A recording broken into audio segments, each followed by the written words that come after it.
with all that's happened in Hollywood and the drying up of the hedge funds, we're finding now is a very great opportunity to get into a lot of films with a lot of big actors and a lot of big writers and directors that normally wouldn't go the independent route. But since the studios are kind of drying up and the funds aren't as readily available as they are, it's a great time for an equity fund like us to come and snatch up some of those products that can be made at a much cheaper cost than would be made in a studio, and still be able to reap the entire benefits of some of those studio-type movies, some of those tentpole films.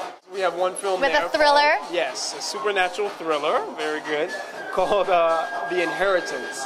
So it's produced by Effie Brown, who did Real Women Have Curves, In the Cut. Just an independent sweetheart, knows what she's doing, knows the business. It's starring D.B. Woodside, who was the president from 24, Golden Brooks from Girlfriends, Rochelle Aites, Keith David. Good cast. It's amazing. It's amazing. And I have a little role in there too. Shaka Baz. Ooh. It's fun. Fun times. So it's awesome. It's a supernatural thriller about an ancestor who comes back to current day to reclaim a promise that was made to him by a family 300 years ago. They forgot about the promise, but he didn't. Well, that's interesting because your company kind of reclaims promises for filmmakers. Indeed we do. Indeed we do. And that's what it's all about. I started as an actor. I still love acting.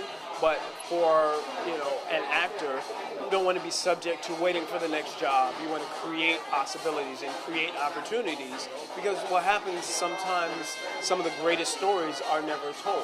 Very true. So that's what we want to do, is tell some of those great stories that haven't reached mainstream yet, and kind of promote them and bring them to the forefront. I see children